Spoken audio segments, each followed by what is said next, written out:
자, 오늘 요한계시록 강의 세 번째 시간입니다. 교회 가운데 계신다. 교회 가운데 계신다라는 제목으로 말씀 나누도록 하겠습니다. 오늘 이 시대에 요한계시록은 정말 어느 때보다도 우리들에게 중요하고요. 또 특별히 또 분별해야 될 그런 시대이기 때문에 이 요한계시록을 어떻게 읽어내느냐에 따라서 우리의 신앙의 도전들이 달라질 수가 있습니다. 그래서 여러분들하고 저희가 특별히 이제 신약 성경의 마지막 책인 이런 요한계시록 읽어갈 때 여러분들한테 첫 번째로는 기준을 주려고 그래요. 어떻게 읽어야 우리가 벗어나지 않는가. 그래서 오늘 또 첫 번째 여러분들하고 나누고 싶은 것은 요한계시록을 어떻게 읽어야 될까라는 몇 가지 지침을 좀 말씀드리고 시작하려 합니다. 요한계시록은 본문을 읽을 때 예수 그리스도를 중심으로 해서 읽어야 됩니다. 누구를 중심으로 읽어야 된다고요? 예수 그리스도를 중심으로 해서 읽어야 됩니다.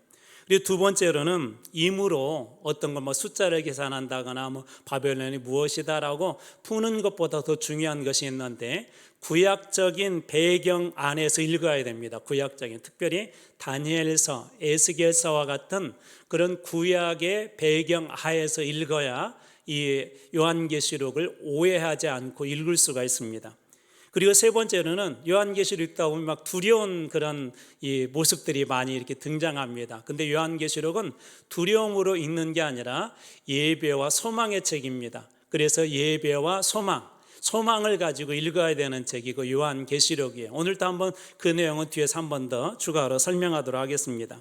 그리고 네 번째로 요한계시록 하면 그동안에도 많은 그런 논란이 있었는데 언제 종말이 온다라고 숫자로 이렇게 계산하고 하는 그런 사람들이 있었는데 어떤 비밀을 맞추거나 숫자에 집중하기보다 이 요한계시록을 통하여서 우리에게 말씀하시는 예수님의 뜻과 교훈에 순종하는 법을 배우는 것, 그리고 순종하는 마음으로 읽는 것이 바로 요한계시록입니다. 그리고 마지막 다섯 번째로 환상, 또 이런 심판, 이런 것들은 결국은 어린 양 예수 그리스도의 승리로 끝나고 마침내 새하늘과 새 땅으로 이어진다는 거기에 초점을 맞추고 이 요한계시록을 읽어 나가야 여러분들이 벗어나지 않고 엉뚱한 해석을 하지 않고 엉뚱한 그런 사사로운 해석이나 두려운 그런 해석에 휘말리지 않습니다. 그래서 이런 원칙을 가지고 여러분들하고 첫 번째, 두 번째 시간을 이렇게 가졌는데요. 첫 번째 나누었던 가장 중요한 핵심은 이것이었어요. 이 요한계시록의 핵심과 중심은 무엇이냐? 바로 예수 그리스도다라는 것을 여러분들하고 나누었습니다. 그래서 요한계시록을 여러분들하고 쭉 이렇게 강의해 나가면서 어떤 것에 초점을 맞추어서 이 요한계시록을 보고 읽어 나갈 거냐면 그리스도 중심으로 이걸 해석하고 거기에 초점을 맞추어서 이 요한계시록을 쭉 볼 예정입니다. 그래서 예수 그리스도를 중심으로 해서 요한계시록을 읽고 그 다음에 여러분들하고 나누도록 그렇게 큰 줄기를 잡으려고 합니다. 또 요한계시록은 특별히 우리들에게 위로와 예배에 관해서 알려주는 중요한 지침을 주는 책이라고 그랬잖아요. 그 이유가 있는데 고난받는 성도들에게 주는 그런 위로와 소망의 메시지가 이 요한계시록 속에 들어있습니다. 그게 두려움이 아니에요. 위로와 소망이 이곳에 들어있습니다. 이 모든 일들에서 주관하시는 분이 누구신가? 우리는 두 번째 시간에 알파와 오메가의 하나님이라는 주제를 가지고 이 모든 걸 주관하시는 분이 알파와 오메가, 처음이요 마지막, 끝인 이 모든 것들이 통치자이고 주권자, 바로 그분이 하나님이시다. 우리는 하나님의 자녀이기 때문에 하나님 안에 있는 우리들은 이 두려움이 아니라 오히려 이 요한계시록은 우리에게 그래서 소망을 가져다주는 그런 책입니다. 짧게 다시 한번 이것의 배경을 여러분들이 꼭 이 배경을 염두에 두시고 요한계시록 읽으면 어떤 내용들이 훨씬 더 잘 들어옵니다. 그 배경 중에 하나는 이때 당시에 도미티안이라고 하는 황제가 있었는데 이 황제 이 시대 때 약간의 박해가 좀 있었어요. 근데 박해의 가장 중요한 핵심, 이것도 꼭 기억하십시오. 가장 중요한 핵심이 뭐냐면 황제 숭배였었습니다. 황제 숭배. 이때 당시에는 그 왕들, 황제를 갖다가 이렇게 신처럼 숭배하는 그런 사상들이 있다고 그랬었는데 이 도미티안 황제도 자기를 이렇게 신처럼 숭배하도록 강요를 합니다. 우리식으로 얘기하자면 우상 숭배를 강요했던 거예요. 이것 때문에 이 초대교회 이때 당시에 여러 사람들이 어려움을 겪는 중에 우리가 잘 아는 이 반모섬에 유배된 이 요한도 바로 이 일 때문에 그도 유배 생활을 하게 되었던 것이죠. 이곳에서 이런 배경하에서 요한계시록이 그때 당시 사람들에게 주는 그런 메시지는 지금은 도미티안 그 황제가 세계적으로 가장 높은 그 황제이고 가장 높은 권력을 가지고 있고 지금은 우리 위에서 왕 노릇을 하지만 그보다 더 높은 왕이 있다. 그보다 더 위대하신 분이 있는데 바로 그분이 알파와 오메가이고 처음과 끝인 바로 삼위일체 하나님이시다. 그렇기 때문에 지금의 이 왕권은 경건해 보이지만 언젠가 무너질 것이고 반드시 그 어린 양이 승리할 때가 올 것이고 그때가 되면 지금과는 전혀 다른 새하늘과 새 땅이 열릴 것이다 라고 하는 것이 이 요한계시록의 큰 줄기입니다. 그래서 그 배경 뒤에 도미티안 황제 때 그런 박해, 특별히 그 중에서도 우상 숭배의 문제가 가장 큰 문제였다라는 것을 여러분들이 기억해 두시고 읽어가시면 훨씬 더 이 요한계시록을 정확하게 볼 수 있는 눈이 생길 것입니다. 여기에 예외가 아니라고 그랬죠.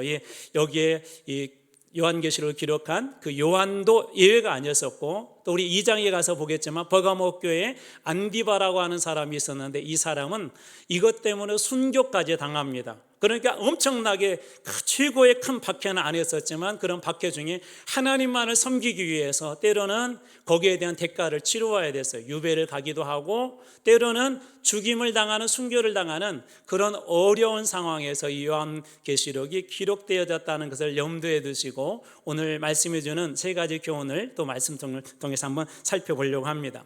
첫 번째로는 고난받는 교회의 현실이에요.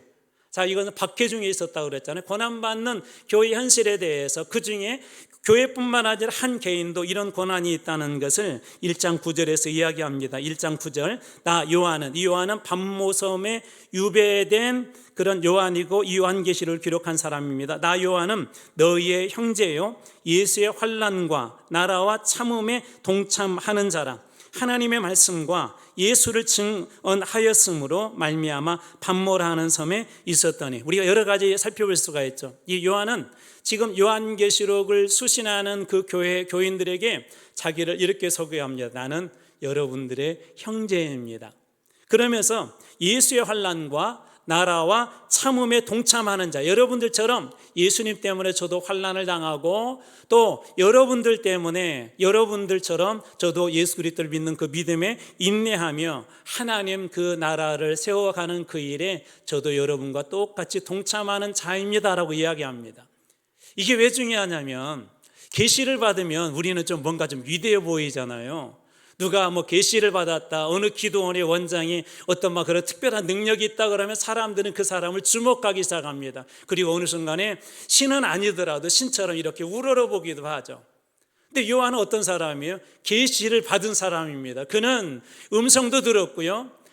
그 신의 형상들을 오늘 본문에서 보겠지만 그걸 직접 눈으로 본 사람입니다. 그런데 자기 자신을 나는 계시를 받은 사람이야 그렇게 이야기하지 않고 나도 여러분들처럼 예수님 때문에 환난을 당하고 나도 여러분들처럼 그럼에도 불구하고 하나님 나라를 위해서 끊임없이 정진하며 이 힘들고 어렵지만 예수 믿는 그 믿음, 인내함으로 나도 계속해서 주님을 따르는 여러분들과 똑같은 그런 성정을 가진 여러분들의 형제입니다라고 그렇게 요한이 소개하고 있는 것입니다. 요한 역시도 하나님의 말씀과 예수를 증언하였으므로 그 요한도 이 어려운 일을 당하게 되고 지금은 반모섬이라는 곳에 유배가 되어 있다고 이 일곱 교회의 요한은 먼저 자기 자신을 그렇게 소개합니다. 아마 이와 같은 요한의 고백은 이 교회들에게도 고난받고 있는 교회들에게도 큰 위로가 되었을 것입니다. 왜 그러냐면 우리만 예수 믿는 믿음 때문에 고난당하는 것이 아니구나. 또 나보다도 더 큰 그런 고난을 당하는 사람이 있구나. 또 이런 사람들, 우리의 형제들이 그럼에도 불구하고 복음을 위해서 예수를 위해서 끝까지 살아가는 그 모습을 보면서 정말 하나님을 믿는다는 그 믿음이 힘들고 어렵지만 나도 저 형제처럼 나도 저 요한처럼 믿음 안에서 끝까지 참고 인내함으로 어린 양이 승리할 때까지 주님의 나라 임할 때까지 나도 주님을 위해서 헌신하며 나가야 되겠다는 그런 도전과 위로가 이 성도들에게 되었을 것입니다. 버려진 자가 아니라 예수와 그분의 나라를 위해서 당하는 고난임을 깨닫게 되고 오히려 그 고난을 많은 성도들은 기뻐하고 즐거워했을 것입니다.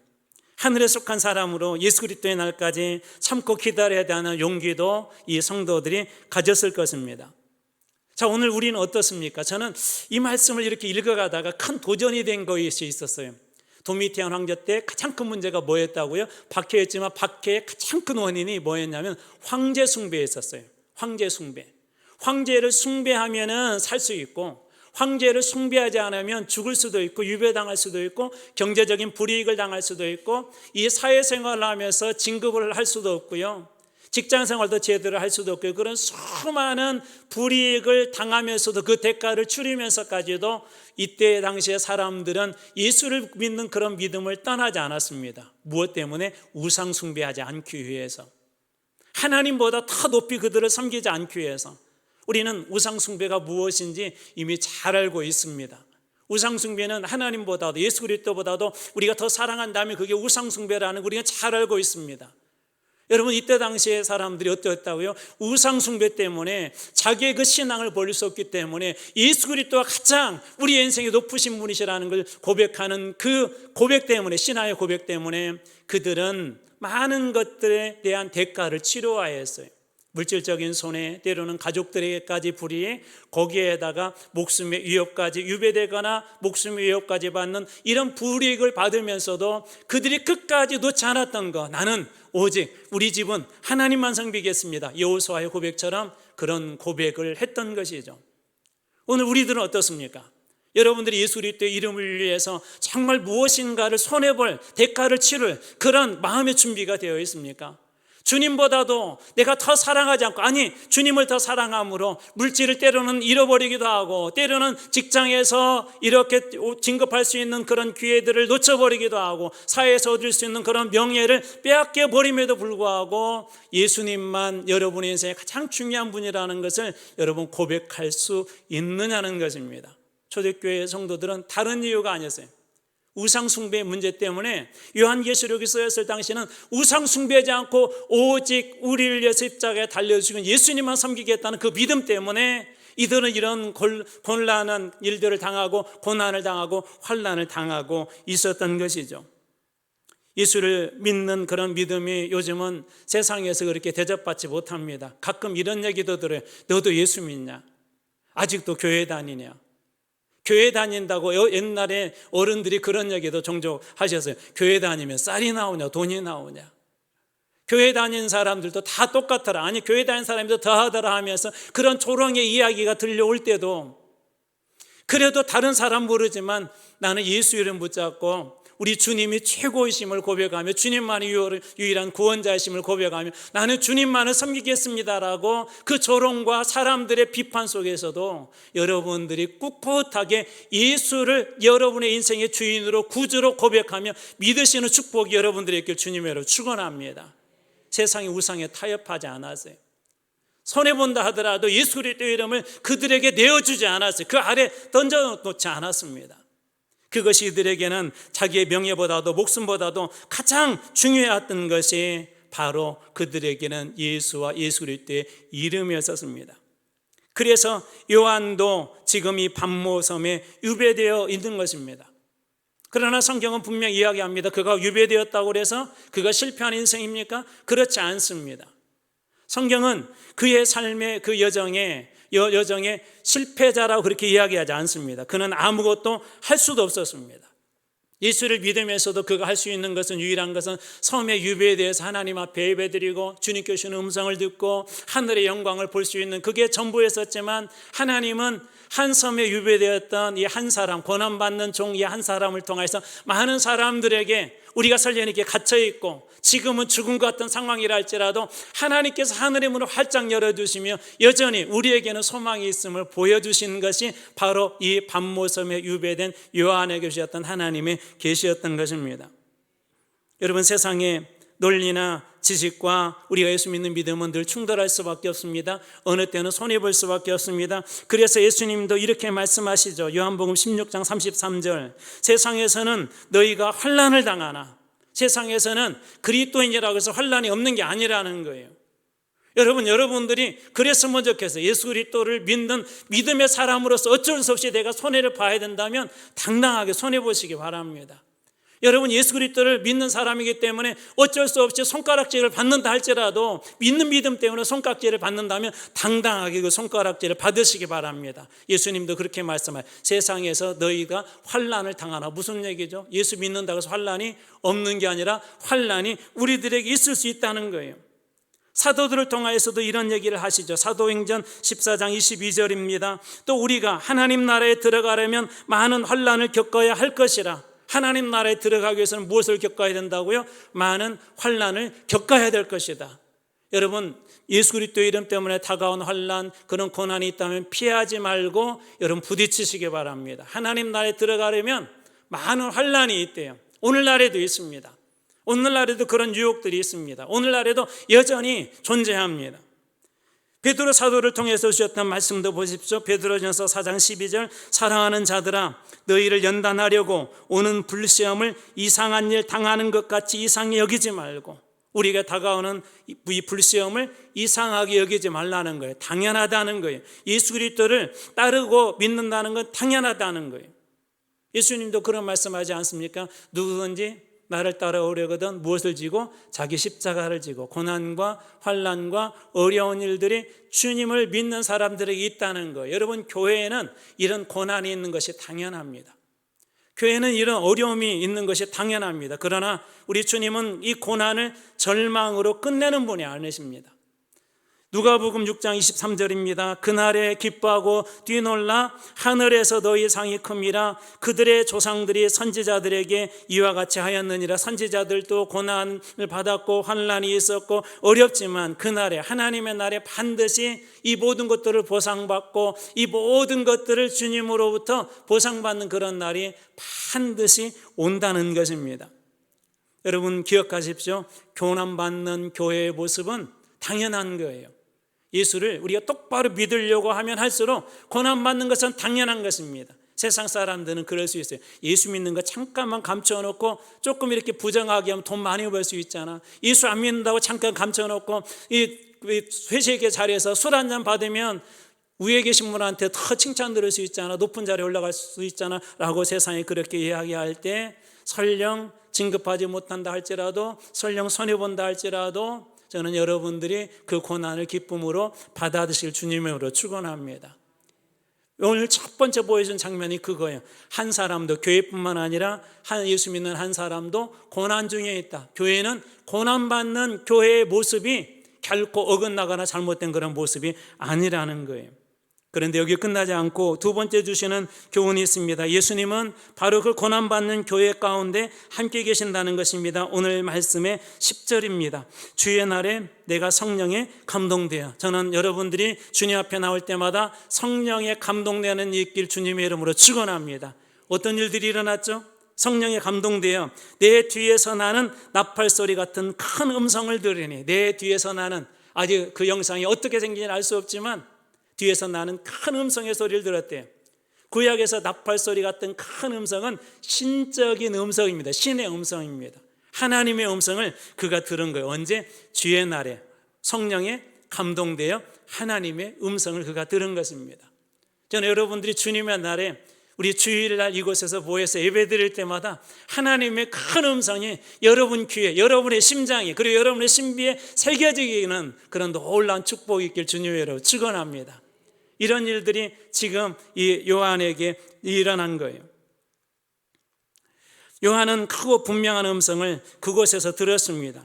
그가 들은 것은 어떤 내용입니까? 11절 말씀입니다. 이르되 내가 보는 것을 두루마리에 써서, 이제 7 교회가 등장합니다. 에베소, 스무나, 버가모, 두아디라, 사데, 빌라델비아, 라오디아 등 7 교회에게 보내라 하시기로. 에베소, 스무나, 버가모, 두아디라, 사데, 빌라델비아, 라오디게아 7 교회에 이 본 것을 써서 보내라고 그렇게 이야기합니다. 누가 본 것을? 요한이 본 것을 7 교회에 써서 보내라. 자, 여기서 다시 한번 복습합니다. 지금 어느 황제 때라고요? 도미티아냐라 황제 때 교회에 박해가 있었는데 가장 큰 문제가 뭐라고요? 우상숭배 문제 때문에 어려움을 당하고 있는 교회에게 이 밤모섬에 위배된 요한에게 하나님께서 어떤 장면을 보여주시고 편지를 써서 그 교회들에게 보내라는 거예요. 단순히 여기에서는 7교회라고 되어 있지만 7교회뿐만 아니라 당시 고난받는 교회들에게 하나님께서 계시를 보여준 거예요. 계시가 무슨 뜻이라고 그랬죠? 계시, 감추어진 것을 드러낸다. 너희들이 지금 고난받아서 그 안에 무엇이 있는지 알 수는 없지만 계시를 통해서 보여주시는 거예요. 그 고난받는 교회 속에 하나님께서 숨겨두신 놀라운 축복을 보게 하시는 게 바로 이 계시이고 요한을 통해서 보여주고 싶었던 것입니다. 이때 요한이 좀 궁금했어요. 지금 어디에서 말씀하시죠? 요한이 앞에서 말씀하셨나요? 뒤에서 말씀하셨나요? 뒤에서 말씀하셔서 요한이 궁금해서 이렇게 큰 음성, 나팔소리 같은 큰 음성이 도대체 그분이 누구게 하고 이 요한이 뒤돌아서 보았습니다. 그의 눈에 가장 먼저 들어온 것이 있었는데 7개의 금 촛대였습니다. 금 촛대. 그리고 어떤 옷을 입었는데 그 옷이 이 발까지 이렇게 땅에 그슬릴 정도로 땅까지 이렇게 내려온 그런 옷을 입은 한 사람을 보게 됩니다. 가슴에는 금띠를 띠고 있었고 머리와 털은 희기가 양털같이 눈같이 희었고 그리고 눈은 불꽃 같았고 발은 풀무불에 단련한 그런 단단한 그런 빛나는 그런 주석 같았고 음성은 많은 물소리 같았고 오른손에는 7별이 있었고 입에는 좌우의 날선검이 나오고 얼굴은 해가 힘있게 돋는 것처럼 광채로 빛났습니다. 뒤에서 이분이 누군가를 알게 되는데요, 바로 부활하신 예수 그리스도입니다. 그리고 이 모습은 마치 구약의 대제사장의 옷의 모습과 똑같죠. 히브리서에서는 그 예수님을 어떻게 표현하냐면 우리의 대제사장이라고 표현합니다. 요한은 이분이 예수님이라는 걸 알았어요.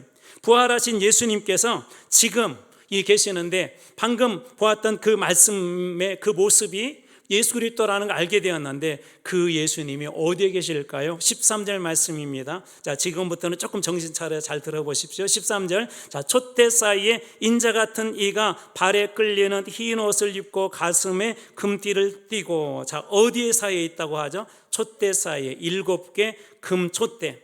이 금 촛대는 무엇일까? 20절에 예수님께서 잘 해석을 해놨어요. 20절, 내가 본 것은 내 오른손에 7별의 비밀과 또 7 금촛대라. 7별은, 자, 이것도 기억하십시오. 7교회의 무엇이다?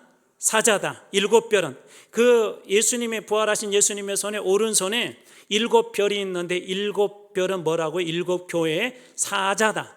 그리고 7 촛대는, 자, 무엇이라고 말씀하시죠? 7교회니라. 다시 말해서 7개의 금촛대가 있는데 그 사이에 지금 예수님이 계시는 거예요. 다시 말해서 이 교회 가운데 예수님이 계신 그 모습을 예수님께서 보여주고 있는 것입니다. 또 하나, 여기서 7별은 아까 무엇을 상징한다고 그랬죠? 말씀대로 보자면 7교회의 사자라고 하는데 이것을 헬라어로는 앙겔로스라고 그래요. 앙겔로스. 우리 이 영어에 여기에서 이제 엔젤이라는 말도 나오는데 천사라고 번역하기도 하고요. 우리가 또 메신저로 번역하기도 하고요. 이 단어가 나중에 이 구약 성경을 헬라어로 번역한 이 성경이 있는데 그 성경 이 단어를 구약에서는 어디다 쓰냐면 지도자, 방백, 백성들의 방백 그런 적이 많이 들어보셨죠, 구약에. 바로 이 지도자라는 의미가 이 속에 들어 있습니다. 그래서 7교회의 사자라는 것을 직역을 하자면 7교회의 천사, 7교회의 지도자 그렇게 번역을 하셔도 괜찮습니다. 대략 느낌이 오시죠? 그러니까 그 교회 지도자를 통하여서 그 교회 안에 메시지를 전하고 싶었던 거예요. 그래서 여기서 단순히 뭐 천사냐 아니면 지도자나 그것은 2차적인 문제이고요. 더 중요한 것이 있습니다. 바로 그 7교회의 가운데, 그 교회 가운데 지금 부활하신 예수님이 계시다는 거예요. 자, 이 계시록 2장 1절도 먼저 한번 봐볼까요? 계시록 2장 1절, 에베소 교회 사자에게 편지하라. 7교회 그 보낸 그 편지라고 그랬잖아요. 7교회를 이제 바로 다음 주부터는 보게 될 터인데 그 교회들마다 이렇게 늘 시작해요. 에베소 교회 사자에게 편지하라. 두아디아 교회 사자에게 편지하라. 여기 사자가 다시 설명드리자면 천사로 번역해도 괜찮고 지도자로 번역해도 괜찮고 우리 메신저로 이렇게 번역해도 괜찮습니다. 그렇게 해석할 수도 있습니다. 이거는 중요한 문제가 아니라고 그랬죠. 자, 이 교회의 사자가 지금 누구의 손에 있어요? 누구의 손에? 예수 그리스도의 손에 있습니다. 7별은 교회의 사자를 상징하는데 예수 그리스도의 손에 있습니다. 그런데 어느 손에 있을까요? 오늘 이 오른손이 2번 등장하거든요. 오른손에 있습니다. 오른손은 권세 혹은 보호하심의 의미가 있어요. 그래서 하나님께서 성경에 보면 그냥 손 그런 표현도 있지만 오른손이라는 그런 표현이 나오는데 그럴 때 여러분 빨리 이것을 바꿔요. 권세, 힘 혹은 보호 그런 의미가 있다고 보시면 됩니다. 다시 말해서 이 오른손에 7뼈를 쥐고 있다는 것은 7교회의 사자들이 오른손에 있다는 것이고 주님의 손에 있다는 것이고 그 교회가 주님의 손에 붙들려 있다는 것이에요. 세상에 누구도 결코 이 교회를 뺏어갈 수 없다. 그리스도의 보혈의 피로 산 이 교회를 빼앗아갈 수 없다는 것입니다. 그래서 사도 바울은 이런 고백을 하기도 했죠. 로마서 8장 35절 누가 우리를 그리스도의 사랑에서 끊으리요? 환난이나 공고나 박해나 기근이나 적신이나 위험이나 칼이나 그리스도의 사랑에서 절대 끊을 수 없다. 우리는 누구 손에 붙잡힌 존재예요? 그리스도의 오른손에, 하나님의 오른손에 붙잡힌 존재들입니다. 내가 너를 굳세게 붙들리라. 우리 이사야를 통해 주신 말씀도 그것 아닙니까? 다시 말해서 그리스도에 속한 자들이기 때문에 이 교회는 결코 지금 환난을 당하고 지금은 보잘것없어 보이지만 어느 누구도 이 교회를 빼앗아갈 수 없다는 거예요. 지금까지 주신 그런 은혜가 뭡니까? 두 번째에서 우리가 보는 은혜는 그거예요. 7 촛대 가운데 금촛대 가운데 계신다는 것은 예수님은 교회 가운데 계시며 예수님께서 그 교회를 보호하시고 지키시고 계신다. 이걸 다시 한번 박해 현장으로 가볼게. 너희들이 박해를 당하고 우상 숭배 때문에 어려운 일을 당하고 너희 가정이 무너질 것 같고 교회 재정이 어려워지고 이 교회가 지금 환난과 핍박을 당하지만 너희들은 다 내 손 안에 있어. 자, 이분이 어떤 분이라고 그래? 지난 시간에 알파와 오메가, 역사의 주관 자, 왕들보다 더 높은 곳에 계신 그 주님이 지금 교회를 붙잡고 계시다는 거예요. 그렇기 때문에 두려워하지 말라는 거예요. 결코 교회는 멸망하지 않을 거라는 겁니다. 이것이 두 번째 준 우리들에게 교훈입니다. 자, 그렇다면 세 번째, 이렇게 우리를 붙잡아 주시고 교회 가운데 계시는 예수님은 어떤 분이십니까? 17절 말씀입니다. 내가 볼 때에 그의 발 앞에 엎드려져 죽은 자 같이 되며 그가 예수 그리스도심을 그가 알게 되고 그 영광 앞에 그는 두려워서 자연스럽게 그는 엎드려지고 맙니다. 그리고 말씀이 이렇게 이해하지죠. 자, 죽은 자 같이 되매 그가 오른손을 내게 얹고 이르시되 두려워하지 말라 나는 처음이요 마지막이니. 오른손으로 이 요한에게 얹고 이렇게 말씀하죠. 당신의 존재를 나는 처음이요 마지막이다. 이것을 헬라어로 바꿔자면 알파와 오메가다. 같은 의미예요. 앞에서 우리 지난 시간에 보았던 알파 오메가는 하나님이시라면 여기는 예수 그리스도 삼위일체 하나님 어떤 분이시라고요? 처음이자 마지막 알파와 오메가 모든 역사의 주권과 통치권이 우리 하나님의 손에 있다는 것입니다. 예수 그리스도의 손에 있다는 것을 보여주시는 것이죠. 그리고 거기에다가 이 요한이 엎드려져 있는 요한에게 오른손을 얹었다는 것은 교회를 붙드시는 그 주님이 교회뿐만 아니라 그 교회의 한 사람인 한 성도도 주님은 놓지 않고 붙잡아주고 계시다는 의미이기도 합니다. 여러분, 우리가 잘 아는 욥은 어떤 일을 당했습니까? 사단이 끊임없이 그를 시험하죠. 죽고 싶을 정도로 힘든 그런 일을 겪지만 그 삶과 죽음의 경계는 누가 정하셨죠? 하나님이 정하셨습니다. 결코 그의 목숨은 해하지 말아라. 여러분이 모든 것들을 쥐고 있는 분이 우리 하나님이시라는 걸 여러분 믿으시기 바랍니다. 우리 인생도 그럴 때 있어요. 내 인생이 다 끝난 것처럼 죽음의 문턱 앞에서 이제 한 발만 더 나가게 되면 절망이라는 낭떠러지로 떨어지게 되고 사망의 음침한 골짜기로 떨어질 수밖에 없는 상황이라 할지라도 여러분의 인생을 붙잡아주고 있는 분이 우리 주님이시라는 걸 믿으시기 바랍니다. 오른손으로 너를 붙들려 결코 놓지 않겠다는 거예요. 결코 빼앗기지 않겠다는 거예요. 결코 잃어버리지 않겠다는 것입니다. 이것이 우리 주님께서 여러분들에게 주신 그 약속입니다. 다니엘도 사자굴에 던져졌죠. 그러나 그 사자의 입을 벌려서 죽게 하는 것은 또 살게 하는 것은 누가 하는 거예요? 입을 벌리게 하거나 입을 닫게 하는 누가 하시는 일이에요? 하나님이 하시는 일이에요. 그러므로 사막의 문 앞에서도 절망하지 말아야 될 것, 우리의 인생을 죽고 살리는 그 일은 누구에게 손에 있어서? 하나님의 손에 있기 때문에, 주님의 손에 있기 때문에. 예수님은 어떤 분이십니까? 18절 말씀입니다. 그 살아있는 자라. 예수님 어떤 분이십니까? 살아있는 자라. 예수님 어떤 분이십니까? 살아있는 자라. 오늘도 예수님은 살아계셔서 여러분의 신앙과 여러분의 믿음과 여러분이 고백하는 곳에 여전히 살아서 역사하시는 분이 우리 주님이신 걸 믿으시기 바랍니다. 예수님이 어떤 분이십니까? 내가 전에는 죽었노라. 우리가 잘 아는 것처럼 육신으로 오신 예수님은 죽으셨고 사흘 만에 부활하셨죠. 볼지어다 이제 세세토록 살아있어. 그때는 육신은 죽었지만 이제는 부활하신 주님은 어떻게 살아있다고요? 세세토록, 영원토록. 시간이 지나고 또 지나고 천대 만대 억만 년이 지나도 영원히 살아있는 분이 누구시라고요? 우리 주님이시래요. 그 주님의 손에 있는 것이 있습니다. 무엇이 있을까요? 사망과 음부의 열쇠를 가졌노라. 사망, 우리가 살고 죽는 그런 문제도 누구의 손에? 주님의 손에. 음부는요, 죽음의 저편의 세상을 이야기하는 거예요. 저 세상의 모든 것, 우리 이 땅의 이 왕권뿐만 아니라 그 뒤에 있는 모든 그 세상의 모든 것을 주관하신 분도 누구라는 거예요? 예수 그리스도라는 것입니다. 예수 그리스도. 살아있는 자, 전에는 죽었지만 그러나 죽으셨던 그 주님이 부활하셔서 세세토록 영원히 살아계셔서 살아계실 뿐만 아니라 사망과 음부의 열쇠를 가지신 분이 바로 우리 주님이십니다. 그렇기 때문에 요한이 교회들에게 그렇게 이야기하는 거예요. 순교를 당하는 그런 결도 있었다고 그랬죠.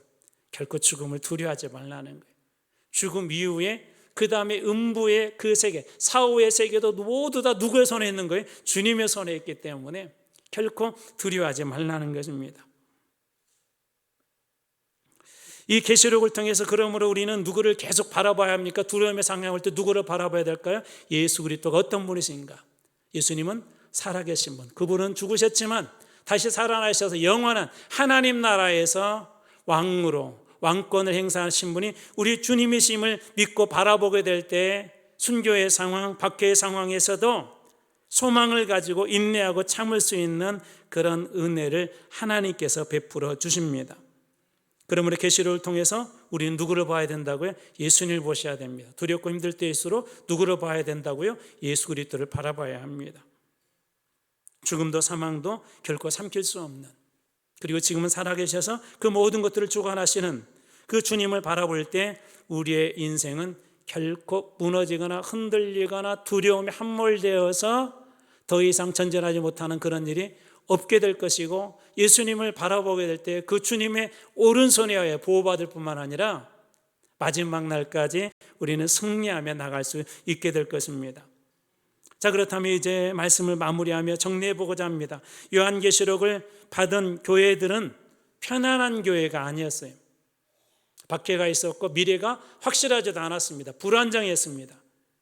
어떤 일들이 일어날지 알 수 없는 그런 상황이었습니다. 이런 상황에서도 이 교회들이 지킨 것은 뭐였냐면 예수 그리스도를 끝까지 믿는 믿음이었어요. 황제 숭배에 함몰되지 아니하고 빼앗기지 아니하고 여전히 이를 거부하면은 똑똑한 대가를 치러야했지만 그럼에도 불구하고 그들은 음부의 권세 그리고 사망의 권세를 다 가지고 이기신 부활하신 예수 그리스도를 바라볼 수 있도록 이 요한을 통하여서 하나님께서 감추어진 비밀을 보여주신 거예요. 이게 보여주고 싶은 게 뭐예요? 진짜 비밀이 뭐라는 거예요? 예수 그리스도라는 거예요. 언젠가 마지막 때가 오면 이런 환난의 때가 올 거예요. 어려운 일들이 올 거예요. 우리 신앙에도 마지막 때가 오면은요, 예수를 버려야 되나, 예수를 포기해야 되나, 교회 다니는 거 멈춰야 되나, 그런 상황이 오면 올수록 이기는 비결이 뭐라고요? 두려움을 바라보는 것이 아니라, 두려움으로 해석하는 것이 아니라 예수 그리스도를 바라볼 때 우리는 그런 두려움의 상황을 넘어 주님 앞에, 주님께서 주시는 권세 앞에, 주님 주신 영생 앞에, 주님 주신 축복 앞에 설 수 있음을 보여주신 것입니다. 요한을 통하여서 그래서 하나님께서 이 말씀을 어떻게 해요? 기록하여서 그때 당시에만 고난 중에 있는 교회, 그때 당시에만 우상 숭배 때문에 힘든 교회가 아니라 오늘 우리에게도 볼 수 있도록 하나님께서 요한에게 이 명령을 합니다. 19절 말씀. 그러므로 내가 본 것은 과거 일이죠. 자, 그리고 지금 있는 일과 그리고 장차 될 일을 기록하라. 장차 될 일은 이제 2장부터 계속 이제 나오게 될 거예요. 이 장차 될 일을 어떤 일들이에요? 지금 어려운 일이지만 반드시 어린 양 예수 그리스도가 승리하고 세상의 왕권이 견고해 보이지만 다 무너지고 반드시 새하늘과 새 땅이 열리는 그런 날이 올 것이다. 그 모든 것 뒤에 계신 분이 처음이요 마지막이 알파와 오메가신 예수 그리스도다. 우리는 알파와 오메가, 처음과 끝, 마지막, 이것이 우리에게는 별로 이렇게 실감이 안 나지만은요, 유대인들에게 이 단어를 딱 듣는 순간 처음과 끝은 뭐냐면, 알파 오메가는 뭐냐면 가장 위대한 왕의 자리예요. 세상의 어떤 것보다도 가장 위대한 왕, 우리 주님이 세상의 어떤 왕보다도 가장 위대한 왕이시라는 거예요. 그 주님이 우리를 오른손으로 붙잡고 주님께서 보호하실 뿐만 아니라 그 마지막 날까지 승리할 수 있도록 지켜주신 분이 바로 예수 그리스도이기에 여러분들이 고난 중에 있으면 주님 바라보고 나아갈 때 여러분들에게도 반드시 어린 양의 승리가 여러분의 승리로 주어지고 여러분들에게도 반드시 새하늘과 새 땅에 참여하는 그런 축복이 있을 거라는 그 모든 고백과 그 선언이 바로 요한계시록의 가장 중요한 핵심입니다. 이제 다음 주부터 7교회를 한 교회씩 볼 겁니다. 이 교회들의 모습은 우리들의 모습이 있습니다. 이 교회들이 다 좋은 방향으로만 가면 괜찮은데 교회들마다 한두 가지 오점들이 있었어요. 하나님께서 왜 그런 것들을 보여줄까요? 힘들고 어려운 환난의 때에 이런 것들 하나하나가 우리의 작은 구멍 하나가 댐을 무너뜨리는 것처럼 우리의 신앙은 좀 더 치밀해야 합니다. 확실해야 합니다. 우리의 믿음의 고백이 분명해져야 합니다. 그래야 이 환난의 때를 능히 이겨내고 결코 빼앗길 수 없는 그 복음의 자리에 우리도 서 있을 수 있기 때문에 교회들에게 칭찬도 하시지만 야 너희들 이런 거 빨리 바꿔라고 하는 그런 경고와 또 그거에 대한 하나님의 권면의 말씀들을 7교회를 통해서 볼 것인데 여러분들이 그 말씀 보갈 하나하나 이렇게 볼 때 그 말씀 속에서 우리의 신앙을 다시 한번 점검하고 오늘 주신 말씀처럼 처음이요 마지막인 우리 예수 그리스도를 끝까지 붙잡음으로 오른손으로 붙잡아 주시는 주님, 보호해 주시는 그 주님을 여러분들이 경험할 뿐만 아니라 여러분들도 이 반모섬의 요한이 하나님 나라를 그가 눈으로 봤던 것처럼 귀로만 들을 뿐만 아니라 눈으로 보는 놀라운 축복이 이 요한계시록을 여러분들이 공부하고 듣는 중에 여러분들에게도 동일하게 주어지길 주님으로 축원합니다. 여러분 사랑하는 성도 여러분 기억하십시오. 주님은 지금도 살아계셔서 여러분 가운데 계시며 우리 교회 가운데 계시며 우리를 붙잡아 주셔서 주님의 나라에 갈 때까지 붙잡아 주시는 우리 주님이심을 믿고 그 주님을 믿음으로 여러분이 한 걸음 한 걸음 나가 표대를 향하여 나갈 때 여러분들도 어느 순간 하나님 나라에 다 들어가는 그런 축복이 있기를 주님의 이름으로 축원합니다. 기도하겠습니다.